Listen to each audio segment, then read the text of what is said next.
Équipe nationale du Cameroun. Stage de préparation pour les matchs Malawi-Cameroun et Cameroun-Côte d'Ivoire, respectivement le 13 et le 16 novembre 2021, comptant pour les éliminatoires de la Coupe du Monde FIFA Qatar 2022.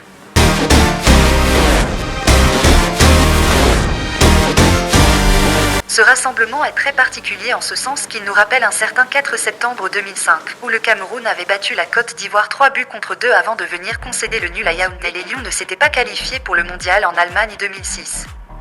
L'histoire va-t-elle se réécrire? Nous le saurons au soir du 16 novembre.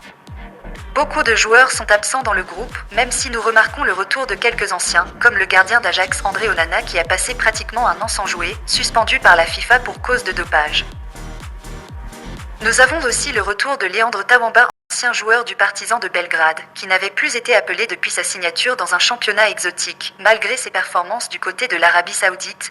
À noter aussi le retour de Ambroise Oyongo-Bitolo, le latéral gauche de Montpellier qui avait été prêté au Krasnodar en Russie et s'était blessé après un seul match. Mais depuis quelques semaines, il est de retour dans le groupe montpelliérain, même s'il n'a pas encore joué la moindre minute en pro cette saison. Parlant des absents, il y a une triste nouvelle dans le groupe, il s'agit de l'absence de Jean-Charles Castelletto qui est en deuil.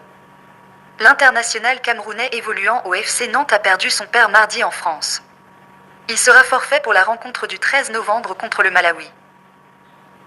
Mais d'après le sélectionneur national des Lions indomptables Antonio Conceição, il n'est pas exclu la possibilité de retrouver le groupe pour le match du 16 novembre contre la Côte d'Ivoire à Douala.